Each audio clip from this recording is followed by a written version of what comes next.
இது ஒரு ஸ்ட்ரக்சரல் மெக்கானிக்ஸுக்குரிய கேள்வி உண்டு. இது ஒரு ஸ்டீல் ஐபீம். ஒரு ஐபீம் அதன் செக்ஷன் காட்டப்பட்டுள்ளது. இந்த செக்ஷன் மீன்ஸ் இந்த செக்ஷனை நாங்கள் இங்கே காட்டுறோம். கேட்கப்பட்ட கேள்வி வந்து find the position of neutral axis. Neutral axis இந்த பொசிஷன் அங்கே இருக்குது. ரெண்டாவது கேள்வி second moment of area about neutral axis. Neutral axis பற்றிய செகண்ட் மொமெண்ட் ஆஃப் ஏரியா கேட்டிருக்கு, அதாவது மொமெண்ட் ஆஃப் இனேஷியா கேட்டிருக்கு, சடத்துவ திருப்பம் கேட்டிருக்கு. இப்போ இது ஒரு சமச்சீரான ஒரு உருவம் என்று சொன்னால் இந்த அச்சு பற்றியும் சமச்சீர், இந்த அச்சு பற்றியும் சமச்சீர். ரெண்டு அச்சு பற்றி சமச்சீர் என்றால் நிச்சயமாக இந்த நியூட்ரல் ஆக்சிஸ் வந்து கட்டாயம் ஒரே தூரத்தில் இருக்கும். சென்டருக்கால போகும். இந்த ஏரியாண்ட சென்டருக்கால போகும். ஆனால் இந்த உருவத்தை பொறுத்தளவில் எங்களுக்கு தரப்பட்ட உருவம் வந்து இந்த ஃப்ளான்ச், இதை நாங்கள் கூட ஃப்ளான்ச் என்று சொல்லுவோம். இதை வெப் என்று சொல்லுவோம். நடுவில்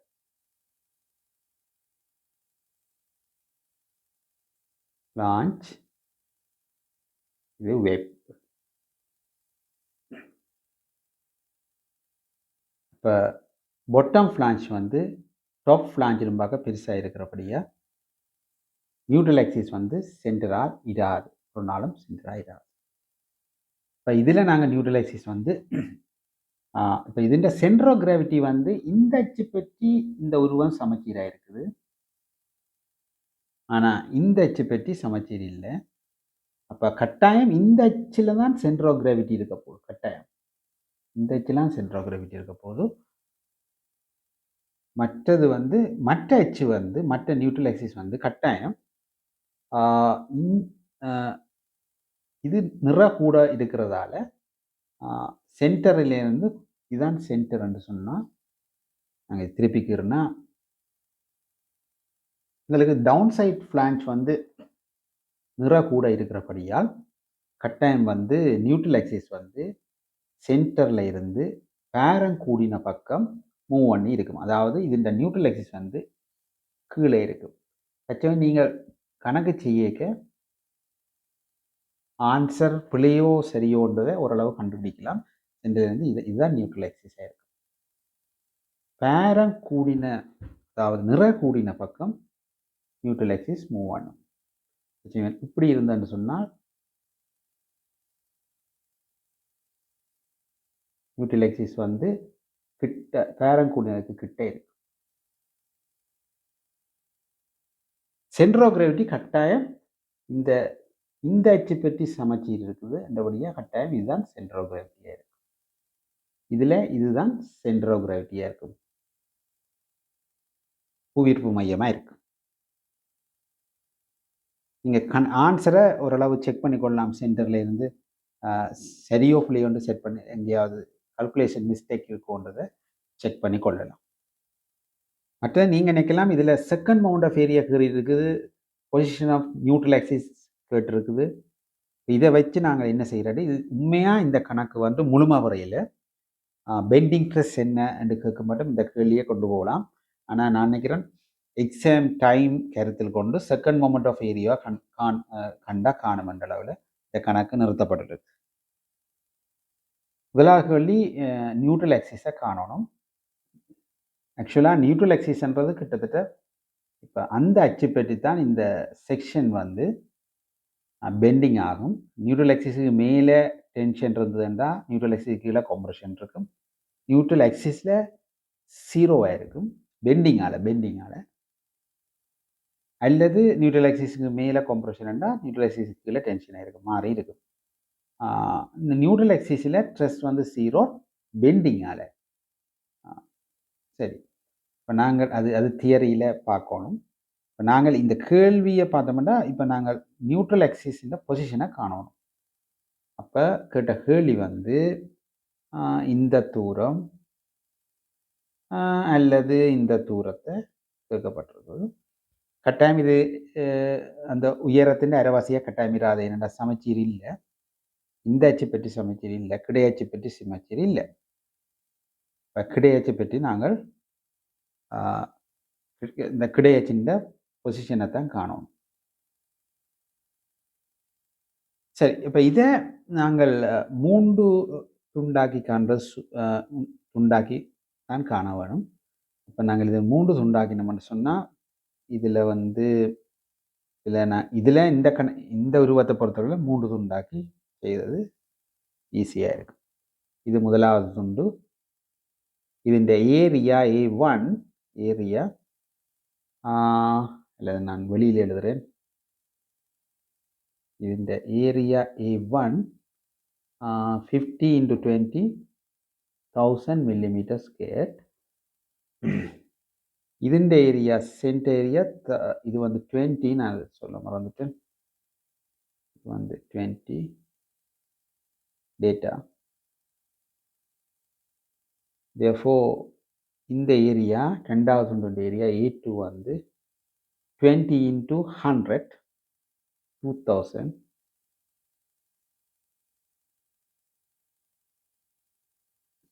bottom வந்து A3 ஏரியா 3 அது வந்து 20 × 100 2000 mm². அப்போ நாங்கள் நியூட்ரல் ஆக்சிஸ் காண்றதுக்கு என்ன செய்ய போகிறோம்னா இந்த 3 துண்டுண்ட தனித்தனி திருப்பம் வந்து முழு உருவத்தின் திருப்பத்துக்கு சமனாக இருக்கும். இப்போ நாங்கள் திருப்பம் எடுக்கிற ஆக்சிஸை வந்து முதல் நாங்கள் செலக்ட் பண்ணணும். நான் டாப் ஆக்சிஸ் எடுக்கலாம், இல்லை இந்த டாப் எடுக்கலாம், இல்லை பாட்டத்தை எடுக்கலாம். நான் பாட்டத்தை நான் ஆக்சிஸாக எடுக்கிறேன். தான் நாங்கள் மொமெண்ட் எடுக்கிற ஆக்சிஸ். சரி, இந்த அச்சு பற்றி முதலாவது துண்டுண்ட திருப்பத்தை பார்ப்போம். இந்த வச்சு முதலாவது துண்டுண்ட ஏரியா வந்து 1000 இன்ட்டு ஏரியாவுக்கு தான் திருப்பம் எடுக்கலாம். ஏரியாவுக்கு 1000 இன்ட்டு ഇതിൻ്റെ லோக்கல் சென்ட்ரோ கிராவிட்டி இங்கே இருக்கும். இந்த துண்டுண்ட சென்ட்ரோ கிராவிட்டி கீழே நின்று 10 மில்லியில் இருக்கும். இது வந்து 10 மில்லி இருக்கும். இதில் நின்று இந்த மொமெண்ட் எடுக்கிற எக்ஸுக்குரிய செங்குத்து தூரம் வந்து எவ்வளோ இருக்குமென்னு சொன்னால் டோட்டல் வந்து 140. என்ன 140, இது 20 120 140 140ல் 10 கழிச்சா இது வந்து 130 mm². 130 mm². இதுலேருந்து 10 கழிக்கும். 140 மைனஸ் இந்த 10 கழிக்கும். முதலாவது திருப்பம் வந்து முதலாவது துண்டுண்ட திருப்பம் வந்து ஏரியா 1000 இன்டூ அதுக்குரிய அந்த சென்ட்ரோ கிராவிட்டி இதுவும் திருப்பம் எடுக்கிற அச்சுக்குரிய தூரம் வந்து 130 ப்ளஸ் ரெண்டாவது துண்டை எடுத்தோம்னு சொன்னால் ரெண்டாவது துண்டு இந்த துண்டு ഇതിൻ്റെ லோக்கல் சென்ட்ரோ கிராவிட்டி 100 இதில் சென்டரில் இருக்கும். லோக்கல் சென்ட்ரோ கிராவிட்டி இதுக்குரிய ரெண்டாவது துண்டுக்குரிய சென்ட்ரோ கிராவிட்டி. அப்போ ഇതിൻ്റെ ஏரியா வந்து 2000 ஏரியா 2000 இன்ட்டு நாங்கள் திருப்பம் எடுக்கிற எக்ஸிஸ்லேருந்து இதுக்குரிய இந்த தூரம் இவ்வளோ எங்களுக்கு 50 என்று தெரியும். 50 சக 20 70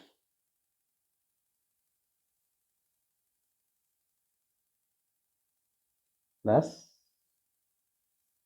நாங்கள் மூன்றாவது துண்டு எடுக்கிறோம். மூன்றாவது துண்டு இது ஏரியா 2000 வேறு அதற்குரிய ஏரியாவோட தூரம். இந்த தூரம் வந்து 10. இந்த ஆக்சிஸிலேருந்து மொமெண்ட் எடுக்கிற ஆக்சிஸ் வந்து 10. இது சமன் இந்த அச்சு பெட்டி முழு உருவத்தின் ஏரியா 1000, 2000, 3000, 3000 into 2000, 5000 முழு உருவத்தின் திருப்பத்தை சமன் 5000 முழு ஏரியா. அப்ப இந்த முழு ஏரியாண்ட சென்டர் ஆஃப் கிராவிட்டி, அதாவது neutral axis, centre of gravity இங்கே இருக்குது. அது வந்து நியூட்ரல் ஆக்சிஸ் வந்து சென்டர் ஆஃப் கிராவிட்டிக்கால போகும். இப்போ இந்த நியூட்ரல் ஆக்சிஸுக்குரிய தூரத்தை நாங்கள் இங்கே நின்று ஏதாவது ஒரு நோட்டேஷன் y பார் என்று போடுவோம். y பார் முழு உருவத்தின் சென்டர் ஆஃப் கிராவிட்டி y பார் என்று போட்டு நாங்கள் இந்த y பாரை காணும். ஆன்சர் வந்து 58 மில்லிமீட்டர். இப்போ நான் முதல் சொன்னவங்களுக்கு ஞாபகம் இருக்கும். இந்த உருவம் வந்து இப்படி இருக்குது. இது இந்த பெரிய உருவம், பெரிய ஃப்ளான்ச். இதில் இப்போ சென்டர் வந்து இது வந்து 140 உங்களுக்கு தெரியும். Overall height 140. உங்களுக்கு சென்டர் ஆக்சிஸ் வந்து இது 70 இருக்கும். நான் சொன்னால் உங்களுக்கு இந்த அச்சு வந்து உண்மையாக நியூட்ரல் ஆக்சிஸ் வந்து பேரம் உள்ள பக்கம் இருக்கும். இப்போ இதுதான் நியூட்ரல் ஆக்சிஸ், தானங்கிற நியூட்ரல் ஆக்சிஸ். அப்போ இந்த பெறுமதி பொட்டமிலேருந்து 70 குறைவாக தான் இருக்கும். இது 70, 70க்கு குறைவாக தான் இருக்கும். வந்த ஆன்சர் 58, 70 குறைவாக இருக்குது. அப்போ நிச்சயமாக சரி என்று சொல்லலாம். இதை வச்சுக்கொண்டு சொல்லலாது. ஆனால் 58 சரியான ஆன்சர். 58 வந்து 70லும் குறைவாக இருக்குது. 70லும் கூடாண்டா நிச்சயமாக ஆன்சர் அங்கேயும் கால்குலேஷன் மிஸ்டேக் இருக்குது. அப்போ இதுதான் கேட்கப்பட்ட கேள்வி.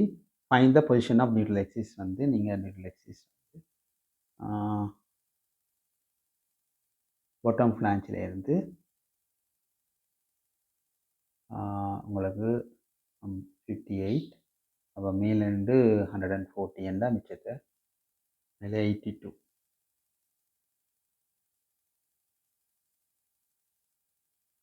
Neutral axis. அடுத்த கேள்வி second moment of area about neutral axis. இப்போ நாங்கள் இந்த கணக்கு செய்கிறதுக்கும் இந்த உருவத்தை கொஞ்சம் பெரிதாக செய்தால் தான் கொஞ்சம் விளக்கமாக இருக்கும். இந்த பீமின் நியூட்ரல் ஆக்சிஸ் இதுன்னு சொன்னால் இது சைட் எலிவேஷன், இது பீம் L, இந்த cross section ஏரியா இங்கே காட்டப்பட்டுள்ளது. இப்படி ஒரு பெண்டிங் வருமா இருந்தால் ஒரு பெண்டிங்,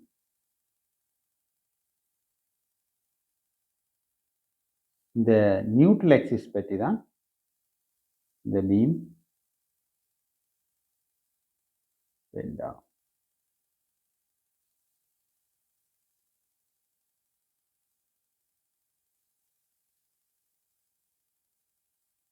நார்மலாக இதில் நீளம் கூடும், கீழே நீளம் கூடும், எல்லுண்டா டெல்டா எல், மேலே நீளம் குறையும். ஆனால் நியூட்ரல் ஆக்சிஸ் எல்லாவே இருக்கும், லென்த் வந்து எல்லாவே இருக்கும். சரி, அப்போ இந்த கணக்குக்கு இது ஒன்றும் தேவையில்லை. நாங்கள் செகண்ட் மொமெண்ட் ஆஃப் ஏரியா என்னென்னு பார்ப்போம். இப்போ செகண்ட் மொமெண்ட் ஆஃப் ஏரியா இந்த முழு தியரியும் நான் இந்த இதில் நாங்கள் படிக்க இயலாது. ஆனால் இந்த கணக்குக்கு தேவையான அளவு நாங்கள் இப்போ செகண்ட் மொமெண்ட் ஆஃப் ஏரியா பற்றி படிப்போம். ஒரு செவ்வகத்தின்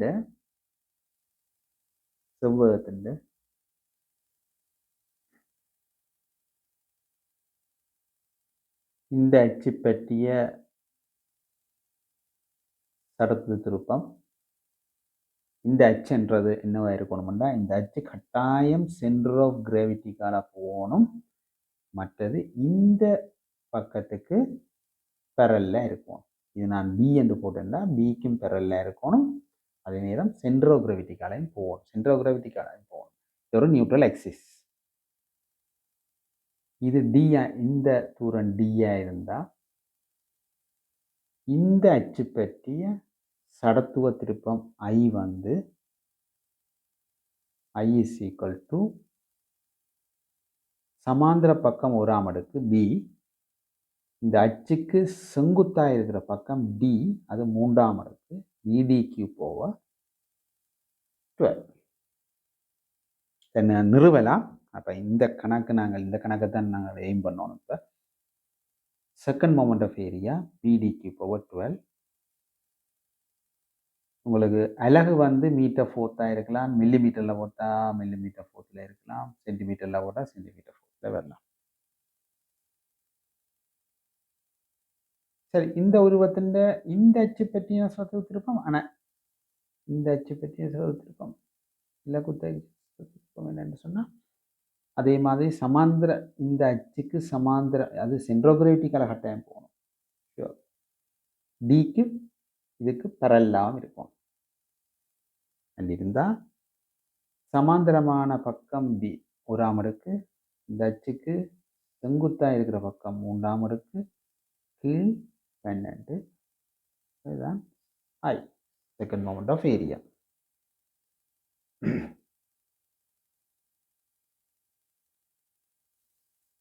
இப்போ நாங்கள் இது 2 மீட்டர், சும்மா ஒரு 2 மீட்டர், இது ஒரு 6 மீட்டர் சொன்னால், இந்த அச்சு பெட்டி, அதாவது இந்த சென்ட்ரோ கிராவிட்டி இருந்தால் அதுக்குள்ளால போகிற அச்சு ரெண்டு பக்கத்துக்கு சமாந்திரமாக இருக்கும். இந்த அச்சு நியூட்ரல் ஆக்சிஸ், இது பற்றி தான் பெண்டிங் நடக்கும். அப்போ இந்த அச்சு பற்றி என்ன சொன்னால், I is equal to IG, சென்ட்ரோ கிராவிட்டிக்கால போகிறது IG is equal to 2 into அச்சுக்கு செங்குத்தான பக்கம் 3ஆம் 3 over 12 மீட்டர் சென்டிமீட்டரோ மீட்டரோ. ரைட். இப்போ இந்த இந்த அச்சுக்கு சமாந்தரமாக இருக்கிற ஏதாவது ஒரு அச்சு R தூரத்தில் இருக்கின்ற இருக்கும். இப்போ இந்த அச்சு பற்றி O, IO, அதாவது இந்த அச்சு பற்றி இந்த செவ்வகத்தின் சடத்துவ திருப்பம் என்ன, ஏரியா சடத்துவ திருப்பம் என்ன? அப்படி கேட்டால் நாங்கள் அதுக்கு வந்து சமாந்திர அச்சு தியரம் பாவிக்கணும், சமாந்திர அச்சு தியரம் பாவிக்கணும். இப்போ நாங்கள் இந்த அச்சை, இதுதான் வந்து நியூட்ரல் சென்ட்ரோ கிராவிட்டி கலப்புற அச்சு IG, இந்த அச்சை இங்கே கொண்டு போகிறதுக்கு நாங்கள் என்ன செய்யணும்னு பார்ப்போம். இப்போ இதுக்கு தியரி வந்து IO is equal to IG, அதுக்கு அந்த IG ப்ளஸ் ഇതിൻ്റെ ஏரியா, ഇതിൻ്റെ டோட்டல் ஏரியா, இதில் 12 மீட்டர் ஸ்கொயர், ஆனால் நாங்கள் ஏரியான்னு போடுவோம். டோட்டல் ஏரியா, ஏரியா இன்ட்டு இந்த அச்சு இடம்பெயர்ற தூரம் ஆர்ன்னு சொன்னால் ஆர் ஸ்கொயர். இப்போ இதை சொல்கிறது சமாந்திர அச்சு தியரம், பேரலல் ஆக்சிஸ் தியரம்.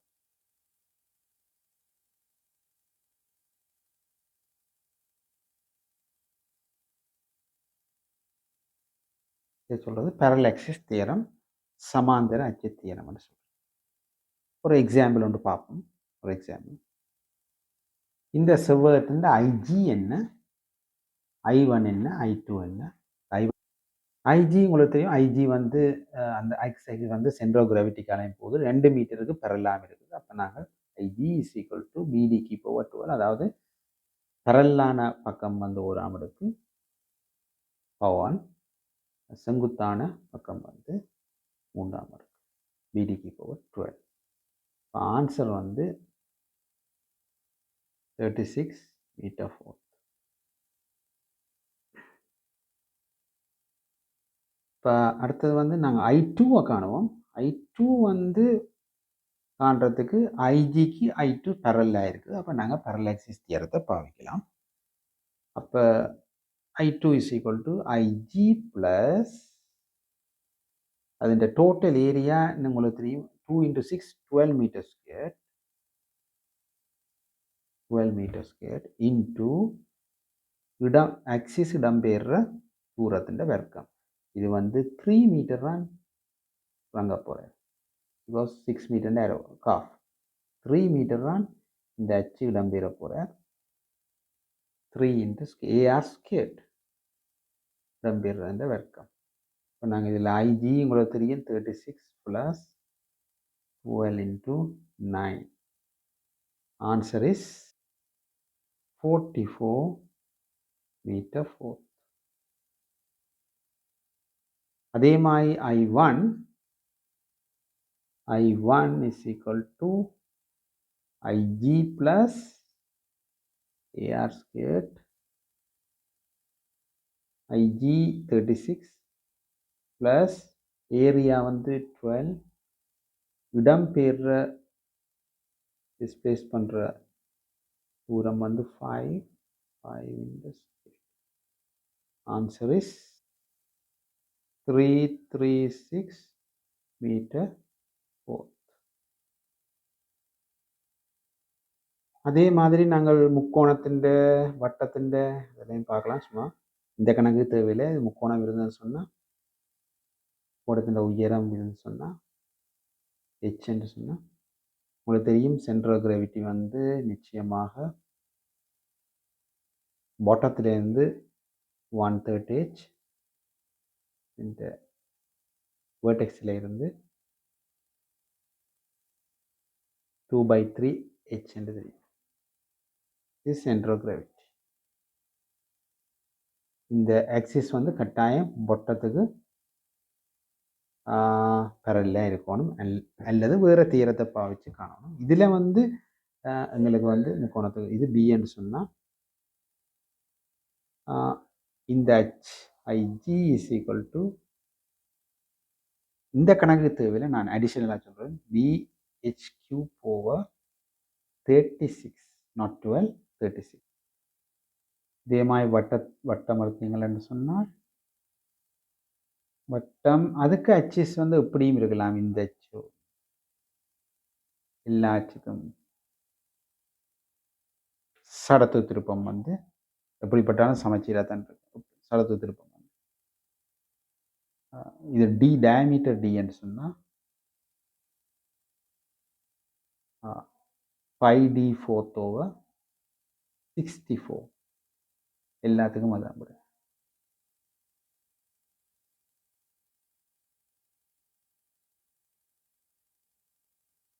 அல்லது πd4/64 அல்லது πr4/4. R is a radius, area. D diameter. அப்போ நாங்கள் இந்த கணக்குக்கு போவோம். இப்போ இந்த கணக்கை பொறுத்தவரை நாங்கள் இந்த உருவத்தை மூன்றாக உடைத்து விட்டோம். இப்போ மூன்றாக உடைத்த முதலாவது துண்டை நாங்கள் எடுப்போம். முதலாவது உருவம் முழு உருவம் இல்லை, முதலாவது உருவம் இந்த உருவம் அதற்குரிய சென்ட்ரல் கிராவிட்டி, அந்த முதலாவது உருவத்தின் சென்ட்ரல் கிராவிட்டி நாங்கள் அதுதான் அது கட்டாயம் சென்டர்லாம் இருக்குது. சிமெட்ரிக் ஆக்சிஸாக இருக்கக்கூடிய சென்டர்லாம் இருக்கும். இது இப்போ அந்த முதலாவது உருவம் IG1 என்று வைக்கிறேன். அந்த உருவப்பட்டி அந்த உருவத்தின் செகண்ட் மொமெண்ட் ஆஃப் ஏரியா பார்த்த மட்டும் சொன்னால் சமாந்திர பக்கம் 1 அடுக்கு, செங்குத்து பக்கம் 1 அடுக்கு 12. அது மாதிரி நாங்கள் ரெண்டாவது துண்டுண்ட அதுவும் அந்த கட்டாயம் அதற்குரிய நியூட்ரல் ஆக்சிஸ் வந்து சென்டர்லான் இருக்கும், சிமெட்ரிக் சென்டர்லான் இருக்கும். அப்போ அதை எடுத்தோம்னா இது 20, இது 100, இது வந்து 100 இருக்கிறபடியா 20 என்றது parallel IG2 equal to 20 parallel. அப்போ 1 அடுக்கு 100 வந்து செங்குத்து பக்கம் கீழே 12. அதே மாதிரி மூன்றாவது பீஸ் எடுத்தோம்னு சொன்னால்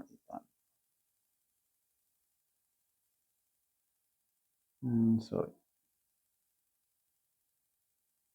இது 100, இது வந்து 20. இந்த அச்சு பற்றி சொன்னால் IG3 parallel side வந்து 100, perpendicular side 20, 2/12. எங்களோட நியூட்ரல் ஆக்சிஸ் உங்களுக்கு தெரியும், இதுதான் எங்களோட நியூட்ரல் ஆக்சிஸ். இதுதான் முதலாவது கேள்வி. ஐஜி இதைத்தான் காணணும், நியூட்ரல் ஆக்சிஸ். அப்போ அது உங்களுக்கு தெரியும். இந்த தூரம் வந்து எங்களுக்கு 58. இதான் நாங்கள் கண்டுனாங்க முதலாவது கேள்வி. 58, இது 58, மேலே 82 இருக்கும். மேல் 82, 58, 140 இருக்கும். ரைட். இப்போ நாங்கள் இப்போ என்ன செய்யணும்னா, சமாந்தர அச்சு தீரத்தை பயன்படுத்தி ஒவ்வொரு உருவத்தின் ஒவ்வொரு ஆக்சிஸை கண்டுனாங்க. அந்த ஆக்சிஸை நாங்கள் இங்கே கொண்டுறோம், இந்த நியூட்ரல் ஆக்சிஸு கொண்டுறோம். இந்த அச்சுக்கு நாங்கள் ஒன்றையும் கொண்டுறோம். ரைட். அப்போ நாங்கள் இதை பார்த்து சொன்னால், நாங்கள் ஐஜி தான் எங்களுக்கு கேட்கப்பட்ட கேள்வி சமன். இந்த அச்சை நான் இப்போ இங்கே கொண்டுறோம்.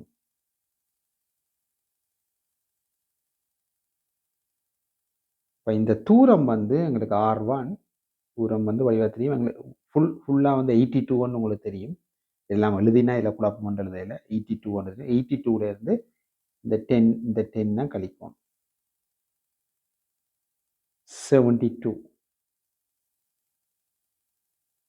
72. அப்போ முதலாவது அந்த அச்சை நான் கொண்டு வரதுக்கு IG1 ப்ளஸ் சமாந்திர அச்சு தியரின்படி அதன் ஏரியா A1, அதன் ஏரியா 2000 தெரியும். நான் இப்போ முதல்ல எழுதுகிறேன். A1 இன்ட்டு இடம்பெயர்ற தூரத்தின் வர்க்கம் சக. அதே மாதிரி நான் இந்த அச்சை நான் இப்போ இங்கே கொண்டுறோம். R2 வந்து உங்களுக்கு கால்குலேட் பண்ணினா R2 உங்களுக்கு தெரியும். இவ்வளவும் வந்து 50 + 20 70 என்று தெரியும். இவ்வளவும் 58 என்று தெரியும். அப்போ இது வந்து 12. R2 வந்து 12. இப்போ நான் இந்த ரெண்டாவது துண்டு இந்த அச்சு பற்றின சரத்திரம் உங்களுக்கு தெரியும். IG2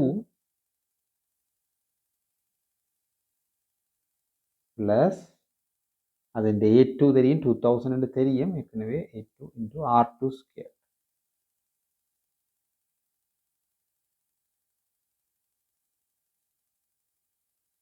ப்ளஸ் அதே மாதிரி நான் இந்த அச்சை நான் நியூட்ரல் இங்கே கொண்டு போவோம். அப்போ நீங்கள் இதில் கணக்கை யோசிக்கக்கூடாது. இது இந்த பக்கம் கொண்டு போகிறோம், அது அங்கே இது மைனஸோ ப்ளஸோ அப்படி ஒன்றும் இல்லை. எல்லாம் இதில் ப்ளஸ் தான். AR², ஆர் வந்து மைனஸாக இருந்தானே ப்ளஸ் ஆயிருந்தால் R² வந்து பாசிட்டிவாக இருக்கும். அப்போ எங்கால பக்கம் இப்படி இந்த அச்சுக்கு இப்படி கொண்டு போனேன்னா இப்படி வந்தேன்னா ப்ளஸ் மைனஸ் பற்றி யோசிக்க தேவையில்லை, பூரது தான் யோசிக்கும்.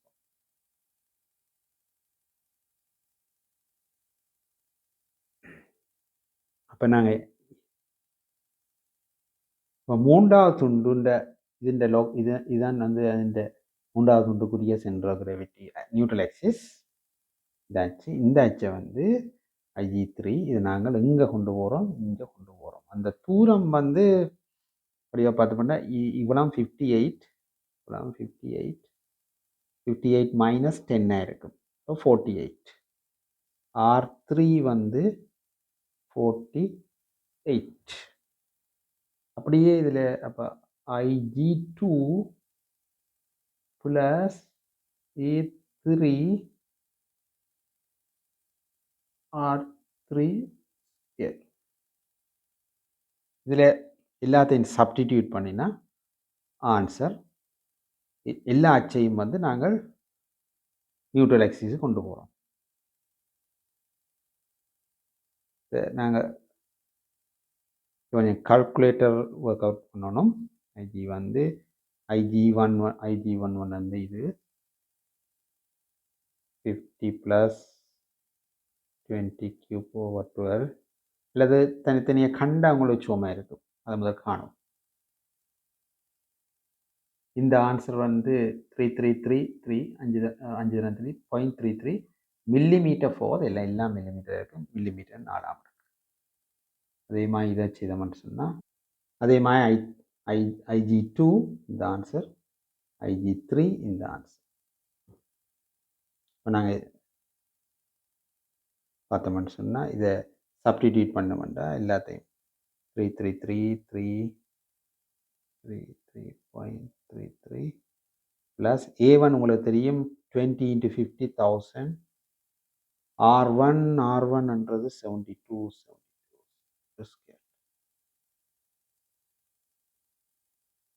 IG2ன்றது இந்த ஆன்சர் 166666.67 இன்ட்டு A2ன்றது உங்களுக்கு வந்து இது 20 × 100 2000 இன்ட்டு R2 ஸ்கொயர். இதுதான் R2 12 ஸ்கொயர்.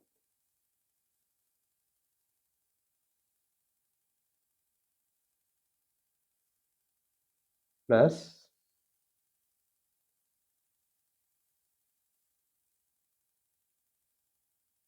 IG3 6666.67 plus A3ன்றது 2000. இது 100 × 20 2000 again 2000 into R3 squared. R3 என்றது இந்த 48 squared. ஆன்சர் செய்யுங்கன்னு சொன்னால் கால்குலேட்டரில் வர ஆன்சர் 4.800099 into 10⁻11 மில்லிமீட்டர் ஃபோர்த். நாங்கள் இது மீட்டர் ஃபோர்த் ஆக்கினோம்னு சொன்னால் உங்களுக்கு மீட்டர் ஃபோர்த் ஆகினா 10⁻12 பிரிக்கும். 10⁻3ன்றது ஒரு மீட்டர். 10⁻3ன்றது ஒரு மீட்டர் இருக்கிற மில்லிமீட்டர். 10⁻12 பிரிக்கும். இப்போ 10⁻12 பிரிக்க நாங்கள் 10⁻12 இதை நாங்கள் 10⁻12 ஆக்கணும்னா ஒரு 10ஆல் பெருக்கி 10ஆல் பிரிக்கிற மாதிரி யோசிக்கலாம். இப்போ நாங்கள் ஒரு 4.800099 into 10⁻11 into 10ஆல் பிரித்து ரெண்டா இதை 10⁻12 ஆக்கினா எங்களுக்கு வந்து இதை கேன்சல் ஆக்கிக்க 10⁻12 கேன்சல் ஆக்கிக்க எங்களுக்கு மீட்டர் ஃபோர்த்தில் வரும். இப்போ ஆன்சர் வந்து இது மில்லிமீட்டர் ஃபோர்த். மீட்டர் ஃபோர்த் அன்னைக்கு இதை நாங்கள் விட்டுட்டு சொல்லலாம்.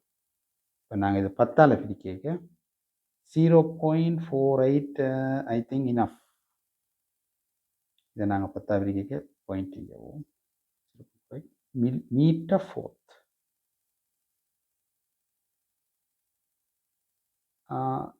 கொஞ்சம் கால்குலேட்டர் ஒர்க் அவுட் பண்ண வேண்டியிருக்கும். ஓகே, கால்குலேட்டர் சில நேரம் உங்களுக்கு ஃபேமிலியர் இல்லாத அல்லது பழகணும்னு சொன்னால் இந்த official channel fast civil engineering என்ற யூடியூப் சேனலில் பார்க்கலாம். இல்லை நிறைய யூடியூப் சேனல் இருக்குது, அதெல்லாம் பார்க்கலாம். ஏதாவது நான் கூட சில கால்குலேஷன் மிஸ்டேக்குகள் ஏதாவது விட்டுருக்கலாம். தியரி ஓகே, கால்குலேஷன் மிஸ்டேக் விட்டுருக்கலாம், அதை செக் பண்ணுங்க. மற்றது ஏதாவது பிரச்சனைனா கமெண்ட்ஸில் சொல்லுங்க. தேங்க்யூ.